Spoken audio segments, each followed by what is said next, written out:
Matt, other than those big plays, the defense played really well today. Where do you think this defense is right now in terms of its development? Because obviously it's come a long way. Work in progress, yeah. We're just trying to get a little bit better each day. I thought we had a great Tuesday and Wednesday practice, so we're not surprised that our kids played really well. It was funny, the two big plays we got hit on were two bad calls. Didn't put our kids in position to be successful on those plays, so got to do a better job.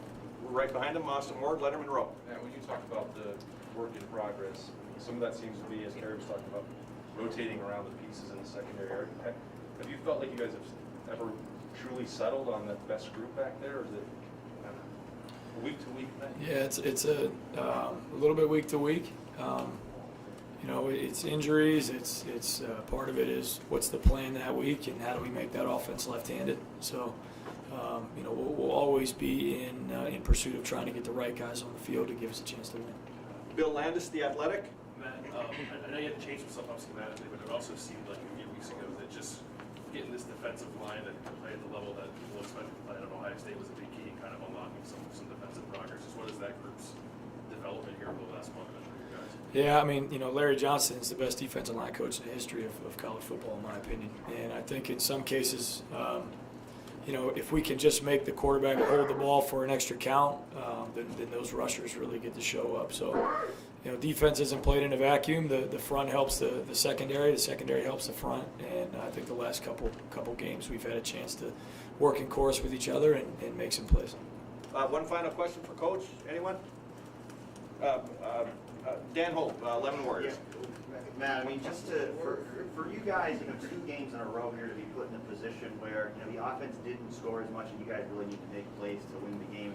What do you think that does for the development of this team that you guys are put in those positions and you're able to ultimately get them? Yeah, in college football, you have to be able to win in a 55-54, and you got to be able to win a tighter ball game. That's what it takes. So. We're glad we got to win any way we can. This is an incredibly hard place to play. Just walking through the hallway there to the visitors' locker room, you see how many great teams that they've had here over the years. And anytime you go on the road in the Big Ten, I'm thankful to get a win. Great. Coach, thank you very much. Yep. Stephen Means, Cleveland.com. Craig Young, obviously his role has been limited, but in these last 2 games, when you're playing more local quarterbacks, it seems to always make a plan those moments, break down what his role is. Yeah. Yeah, he's got a knack for finding his way to the quarterback in those critical situations, and he's a guy that's played exceptional for us on special teams. And you go back to I think it was the Maryland game. He had an interception return for a touchdown. So he's a guy we're constantly trying to create roles for. Brandon, you have a question then? Last question then. Thank you, appreciate you. I want to ask you about third downs because for the first 3+ quarters, your defense was basically, every time they got to a third down, they got off the field.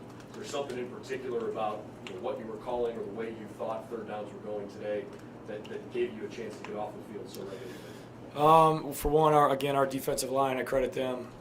But we tightened the coverage up a little bit. Really went back and were critical of ourselves and some of the calls that we made in the last game, and maybe didn't tighten the coverage up as much as we could have. So I thought we did a good job, tightening it up today and give those defensive linemen a chance to go rush.